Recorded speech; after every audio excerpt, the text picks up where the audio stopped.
Hello, my name is Apple and you are now listening to the Apple Story channel. Today I want to take you on a ride through some of the most unbelievable, yet absolutely real facts about cars. Get comfortable, because once you hear these, you won't look at automobiles the same way again. Did you know that the very first speeding ticket ever issued was back in 1896, and the driver was going only 8 miles per hour?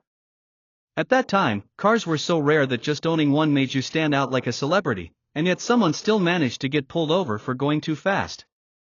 Imagine being stopped for driving slower than a bicycle moves today. But it gets stranger. There is a car in existence that has driven more than 3 million miles.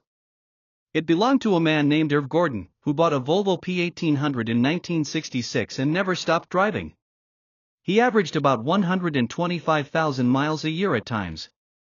Think about how many times he essentially drove around the entire planet. That one car outlived several generations of other vehicles and proved that with care, a machine can practically become immortal. Speaking of immortality, let me shock you with this. Rolls-Royce once tested the reliability of their engines in such a way that they could run continuously for years without failure. The saying was, the loudest thing in a Rolls-Royce is the ticking of the clock. And it wasn't just marketing. Rolls-Royce engines were so finely tuned that they set a reputation where silence was more luxurious than speed itself. And here's one that bends the mind.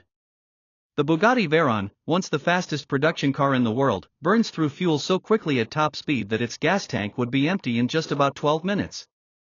Imagine paying millions for a car that can outpace almost anything on Earth, but only long enough to cross a small country before you need to refuel. Now let's talk about something darker. During World War II, Volkswagen cars were part of a military strategy. The Beetle, a car many people associate with peace and freedom in the 1960s, was originally designed under orders from Hitler to be the people's car.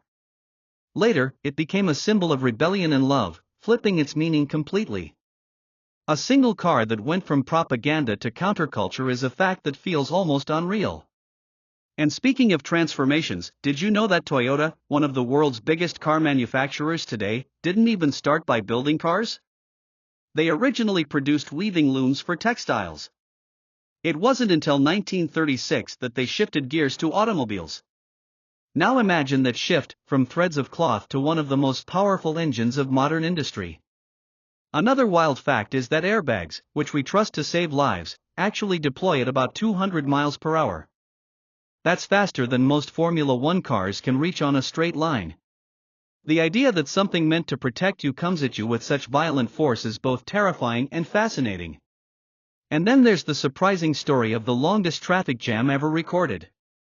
It happened in China in 2010, stretched more than 60 miles, and lasted for over 10 days. Some drivers were stuck so long they started selling food to each other right on the road. Imagine your car becoming your home for nearly 2 weeks just because the road never cleared.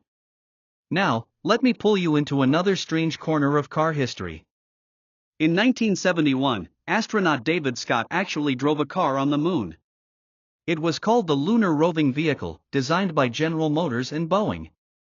Yes, a car was driven on the lunar surface. The dust from those wheels is still settled in the tracks today, untouched by wind or rain for over 50 years. That's not science fiction, that's real history. And here's a fact that could make your jaw drop: there are more cars than people in Los Angeles. That's right, the city is literally overrun with automobiles, shaping not just traffic but the entire culture of how people live, eat, and even plan their day. Cars in LA aren't just transportation, they are identity, survival, and sometimes even a prison when stuck in those endless highways. For instance, did you know that the first electric cars appeared in the 1800s, long before gasoline cars became dominant? In fact, by the early 1900s, about 1/3 of all cars on the road were electric. People believed they were the future because they were cleaner, quieter, and easier to drive than gas cars. But the arrival of cheap oil and Henry Ford's assembly line completely killed the dream for nearly a century.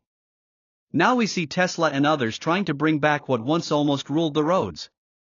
Speaking of Henry Ford, here's something shocking about him. He once built a car entirely from hemp and soybeans. Yes, a car made from plants. It was in 1941, and not only was it lighter and stronger than steel, it also ran on hemp-based fuel. Imagine if that direction had taken off, our cars today might have been plant-based and far more sustainable. Now let me surprise you with speed. The fastest speeding ticket ever issued was in Texas in 2003. A Swedish Koenigsegg was caught going 242 miles per hour. Think about that, faster than most airplanes fly at takeoff, but on a public highway. The officer who wrote the ticket probably had no idea if his radar gun was even capable of reading such numbers. But not everything about cars is glamorous. In fact, one of the most disturbing truths is that the average car spends about 95% of its lifetime parked. Yes, we spend fortunes on machines that mostly just sit still, taking up space in garages, driveways, and streets. When you really think about it, cities have been designed less for humans and more for these motionless metal giants. And here's another twist: the world's first car accident happened in 1891 in Ohio. The driver hit a tree root, lost control, and crashed into a hitching post. Thankfully, no one was killed, but it opened a terrifying realization at the time: cars could be dangerous machines, and roads weren't ready for them. Now, imagine this: in Saudi Arabia, until 2018, women were not legally allowed to drive. For decades, half of society was banned from one of the most basic freedoms tied to cars. And the moment the law changed, the world watched as women got behind the wheel for the first time, turning the act of driving into a symbol of liberation. Here's something equally unbelievable. The world's longest car was built in the United States and stretched to over 100 feet. It had a swimming pool, a helipad, and even a small putting green. The vehicle was so massive it couldn't drive on normal roads and eventually ended up sitting abandoned before being restored. It was less of a car and more of a moving palace. And I have to tell you about a strange record from 2011, when a man named Irv Gordon managed to hold the Guinness World Record for highest mileage on a single car. But here's the twist: even after hitting over 3 million miles, Volvo actually took the car to museums and exhibitions as living proof of engineering durability. The man and his car became almost like a celebrity couple. Here's something that flips our view of technology. In Japan, some vending machines and parking systems can actually recognize your car and park it automatically in stacked towers. Cars disappear into these futuristic garages like disappearing magic tricks. It's not science fiction, it's daily life in Tokyo. But let me hit you with something much darker. Every year, more than 1.3 million people die in car accidents worldwide. That's more deaths annually than many wars. Cars give us freedom, but they also silently became one of the deadliest inventions ever made by humans. When you realize this, you begin to see highways not just as lines of freedom, but also as silent battlegrounds. Let's start with an unsettling fact. In the United States, cars kill more wildlife every year than hunters do. Millions of animals, deer, raccoons, coyotes, even bears, lose their lives to collisions. Highways, in a way, have become rivers of death for nature. That's why in some countries, engineers now build animal bridges, massive overpasses covered with grass and trees so that wildlife can cross highways without being slaughtered by speeding vehicles. And here's a twist in car history that few people know. In 1908, when Henry Ford introduced the Model T, he didn't just create a car, he created the idea of the weekend. Because cars gave ordinary workers freedom to travel beyond their neighborhoods, Ford actually pushed for shorter work hours, so people had time to drive. So in a strange way, the weekend you enjoy today partly exists because of the automobile. Now imagine this: the Mercedes-Benz logo, that famous three-pointed star, symbolizes land, sea, and air. The company's original ambition wasn't just to dominate cars, but to dominate every form of transportation. And they nearly succeeded, building engines for boats, planes, and automobiles.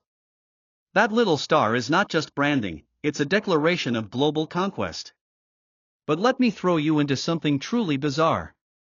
The world's first car radio, introduced in the 1930s, was actually considered dangerous. Lawmakers argued that music or news inside a car would distract drivers so much that accidents would skyrocket. Some states even tried to ban car radios. Today, we can't imagine driving without sound, but back then, it was viewed as reckless, almost sinful. Now here's a fact that feels almost like science fiction. The world's first crash test dummies were actually corpses. Before modern technology, car manufacturers in the 1930s and 40s used dead bodies to study the impact of crashes. It's a haunting reminder of how far engineers were willing to go to understand human vulnerability. Only later did synthetic dummies replace real people. And speaking of haunting, let's talk about the Ford Pinto. In the 1970s, engineers discovered that in rear-end collisions, the Pinto's fuel tank could explode. But instead of recalling the cars, Ford calculated that it was cheaper to pay off lawsuits for burned victims than to fix the design. This cold corporate decision led to one of the most infamous scandals in automotive history, and it changed how safety laws were written. Here's something lighter: the world's smallest car, the P50. Built in the 1960s in the UK, it was only 54 inches long and 41 inches wide. It was so tiny that you could literally pick it up and roll it around like luggage. In fact, it's been driven inside buildings, through hallways, and even into an elevator on television. It remains a Guinness World Record holder to this day. But cars aren't just machines, sometimes they carry secrets. During Prohibition in the United States, bootleggers modified their cars with hidden compartments and stronger engines to outrun the police while smuggling alcohol. These modified cars eventually gave birth to stock car racing, which later evolved into NASCAR. So, America's biggest racing culture was literally born from criminals trying to escape the law. And here's one that makes you question time itself. In 2015, researchers discovered that the average American spends about 38,000 hours of their life driving a car. That's over 4 years of your life just sitting behind the wheel, staring at roads. Think about what that really means. Cars don't just move us across space, they swallow years of our existence. Let me begin with something mind-bending. The very first car to ever hit 100 kilometers per hour wasn't powered by gasoline at all. It was electric. In 1899, a Belgian race car called La Jamais Contente, the Never Satisfied, became the first automobile to break that barrier. It looked more like a rocket on wheels than a car, reminding us that electric vehicles weren't just an afterthought, they were once at the cutting edge of speed. Now here's something that will twist your perception of value. The most expensive car ever sold at auction was a 1955 Mercedes-Benz 300 SLR Uhlenhaut Coupe. It went for a staggering $143 million. That's more than the price of private jets, yachts, or entire islands. A single car, older than most of us, sold for the kind of money that could feed entire nations. And then there's the incredible tale of the DeLorean. The stainless steel car, famous from the movie Back to the Future, was actually a financial disaster in real life.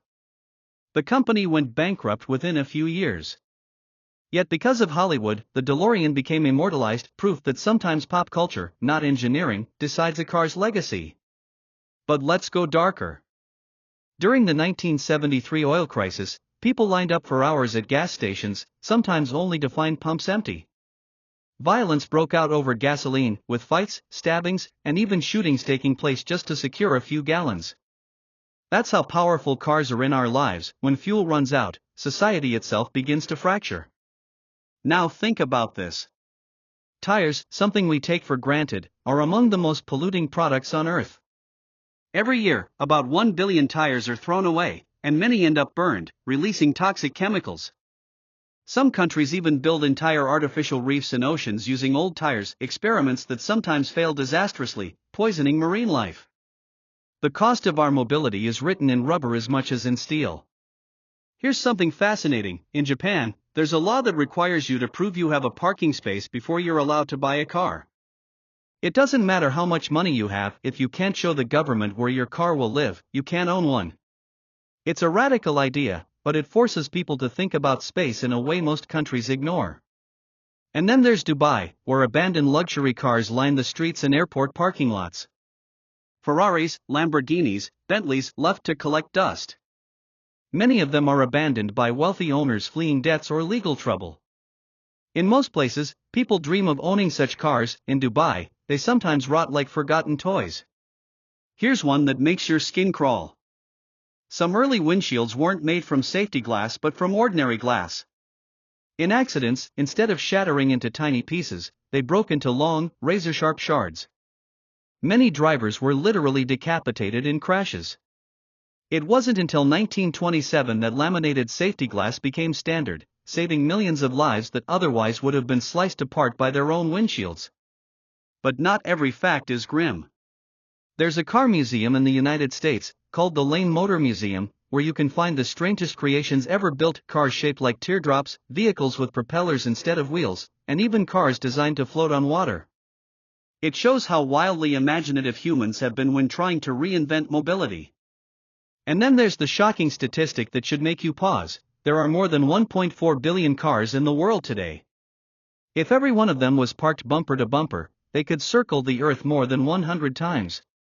Think about that for a second. We've covered the planet in machines, and the numbers keep growing every year. Picture this: in 1958, Volvo made a decision that stunned the world. They invented the 3-point seatbelt, one of the greatest safety devices in history. And instead of patenting it for profit, they gave the design away for free, so every car company could use it.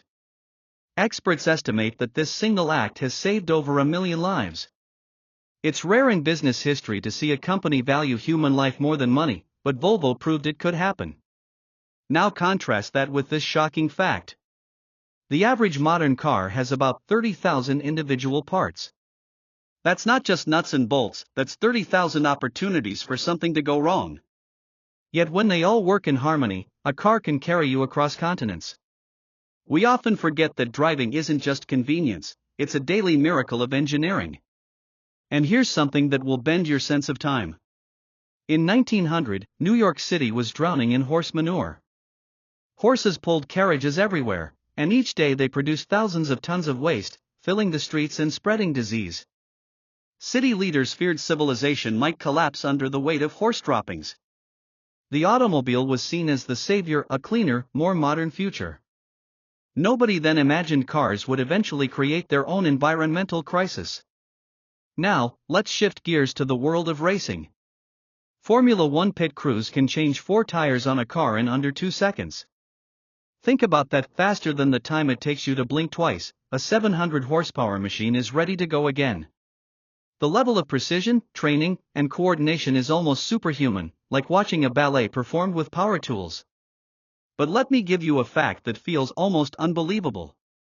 In 2015, a man in Florida was pulled over for driving a car made entirely of wood. Yes, wood. The frame, the body, even much of the interior.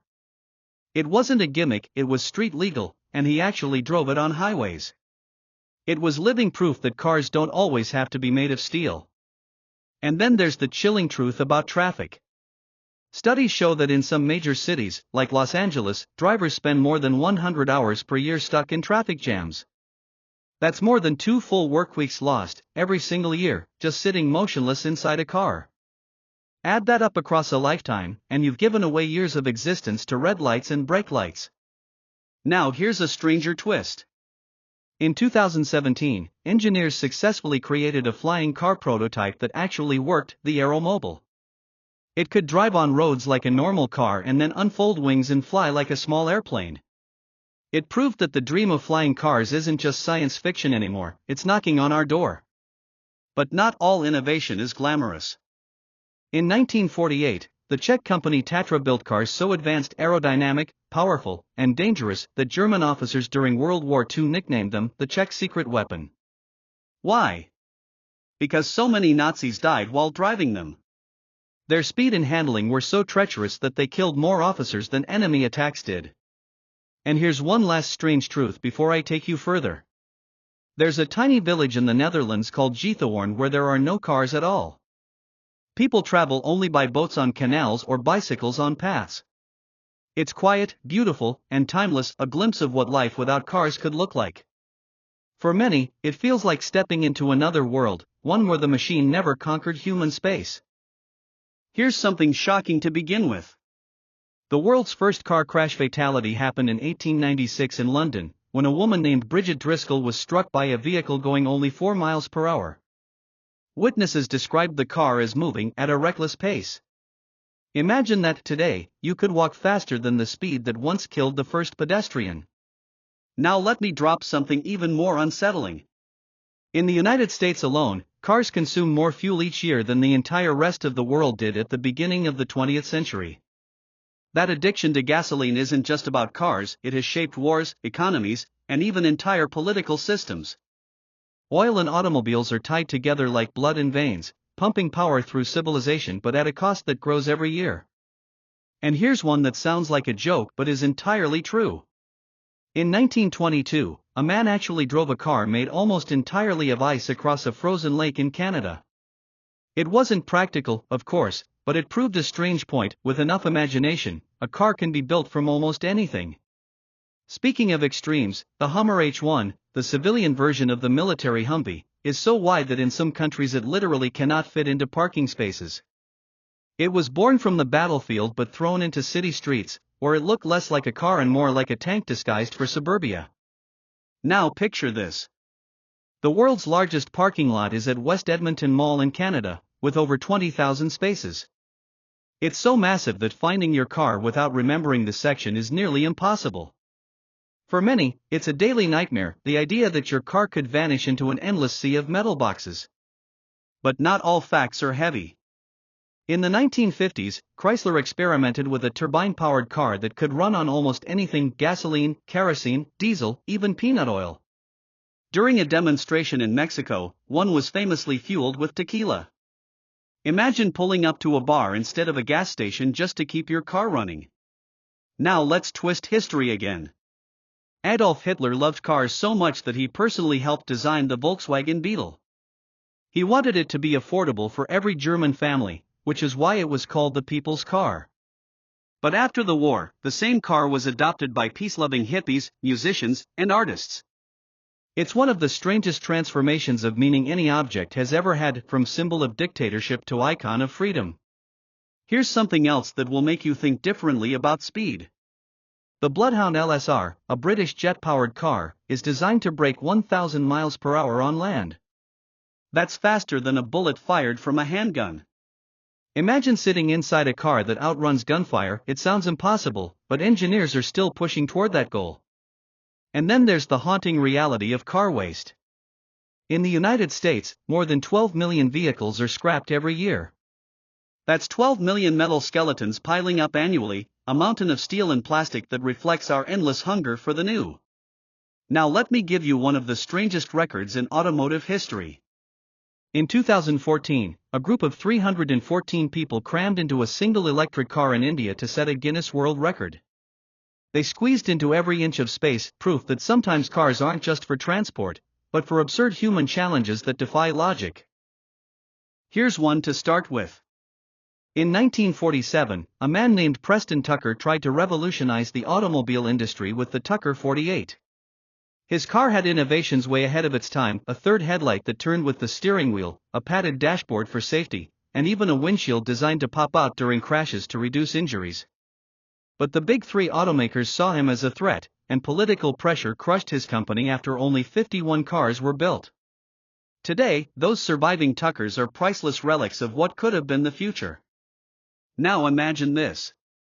In Singapore, owning a car doesn't just mean buying one, you also need a certificate of entitlement from the government, which can cost more than the car itself.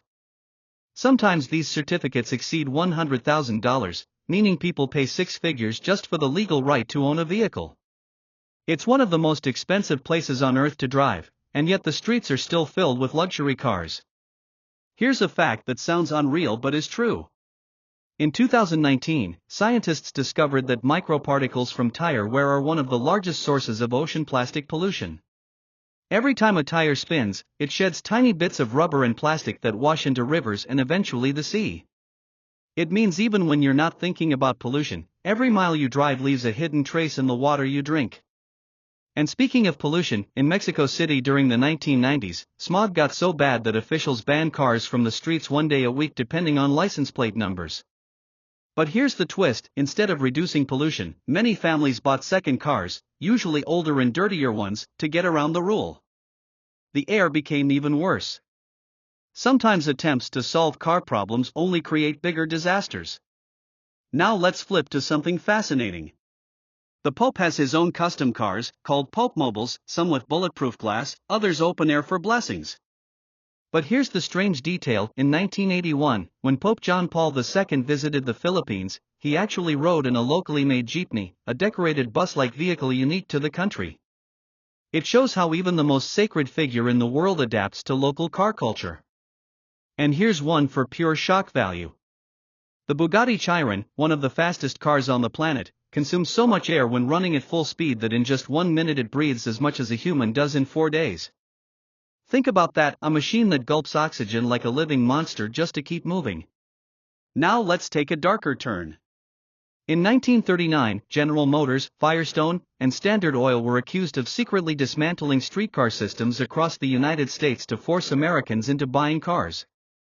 They bought up trolley lines in major cities and shut them down. What looked like progress was really a calculated move to kill public transit and make the country addicted to automobiles. Here's something bizarre: the longest drive ever taken without refueling was done by a Volkswagen Passat TDI, which traveled over 1,500 miles on a single tank of diesel. That's like driving from New York to Florida without stopping once. It proves efficiency can sometimes be just as impressive as speed. And I have to tell you about the world's heaviest traffic fine. In Switzerland, speeding fines are based on income. One millionaire was caught going 170 miles per hour in a Ferrari and was fined the equivalent of over $1 million. It remains the most expensive speeding ticket in history, a punishment designed to sting no matter how rich you are. Finally, consider this eerie fact. There are car graveyards across the world where thousands of vehicles sit abandoned, covered in moss, rust, and vines. In Belgium, there's one where entire rows of World War II-era cars were left behind by American soldiers and never retrieved. Over decades, nature swallowed them, turning machines of war into haunting sculptures of silence. Here's a fact that feels almost like a riddle. The average new car today has more computer code inside it than a fighter jet. From engine management to navigation to entertainment systems, modern vehicles carry over 100 million lines of code. That means when you drive, you're not just handling a machine of steel and wheels, you're piloting a rolling supercomputer. And yet, cars can be hacked. In 2015, security researchers remotely took control of a Jeep Cherokee while it was driving on the highway. They managed to shut down its engine, blast the radio, and even disable the brakes. This wasn't a movie stunt, it was a live demonstration that showed the terrifying vulnerability of modern cars. Now let's travel back in time. In 1903, a man named Horatio Nelson Jackson became the first person to drive across the United States in a car. It took him 63 days, with no maps, no road signs, and barely any gas stations. He carried fuel in cans, fixed constant breakdowns, and even brought along a dog named Bud who wore goggles to protect his eyes from dust. What we take for granted today was once a near impossible adventure. Here's something that will make you laugh and shake your head at the same time. In the 1950s, Ford actually built a prototype car called the Nucleon that was supposed to run on a small nuclear reactor. The idea was that you could drive thousands of miles without refueling. Thankfully, it never made it to production, because the thought of traffic accidents involving nuclear-powered cars is a nightmare too terrifying to imagine. And speaking of nightmares, the deadliest car in history might just be the Ford Model T. Not because it was faulty, but because it was the first car affordable to the masses. With millions suddenly driving on poorly built roads with no traffic laws, accidents skyrocketed. By the 1920s, car crashes were killing more Americans than most diseases. The Model T gave freedom, but it also unleashed chaos. Now let me take you to a record that seems impossible. In 2014, a group in the UK built the world's fastest lawnmower, which hit 133 miles per hour. Yes, a lawnmower. It could cut grass at insane speed while moving faster than many cars on the highway. It's absurd, but it proves humans will push anything with wheels to its limit. And here's a chilling reality: car interiors can become deadly in just minutes. On a hot day, the inside temperature of a parked car can climb past 120 degrees Fahrenheit, even with windows cracked open. Every year, children and pets die because people underestimate how fast a car turns into an oven. A machine of freedom becomes a silent killer when left in the sun. But cars aren't always killers, sometimes they're lifesavers. The Land Rover, for example, was used in remote parts of Africa and Asia to deliver vaccines, food, and medical supplies to areas unreachable by other vehicles. In some countries, people literally owe their lives to a rugged vehicle designed to conquer mud, deserts, and mountains. Here's another twist. In Cuba, because of trade restrictions, most cars are from before 1960. Instead of buying new ones, Cubans became masters of repair. They keep ancient Chevrolets, Buicks, and Fords running with homemade parts, Russian engines, and pure ingenuity. The streets of Havana are like a time capsule, a living museum where history is kept alive out of necessity. And finally, here's one fact that shows the scale of our obsession. In the United States, there are more registered cars than licensed drivers. It means cars are not just tools, but status symbols, investments, and sometimes trophies, machines that sit unused, waiting for their moment to shine. Alright, let's bring this journey to a close. So here's the truth I want you to carry with you: cars are more than transportation. They are a mirror of human ambition, ingenuity, and sometimes our recklessness. From the deadly chaos of the first mass-produced cars to the futuristic dreams of flying in self-driving vehicles, every mile traveled tells a story of innovation, risk, and curiosity. They have shaped cities, economies, and even the environment, leaving a legacy both thrilling and sobering. I'm Apple, and as we park this story, remember, behind every car is a tale of human daring, some inspiring, some shocking, and all unforgettable. The road of history is long, and while this chapter ends, the influence of these machines will continue rolling into the future.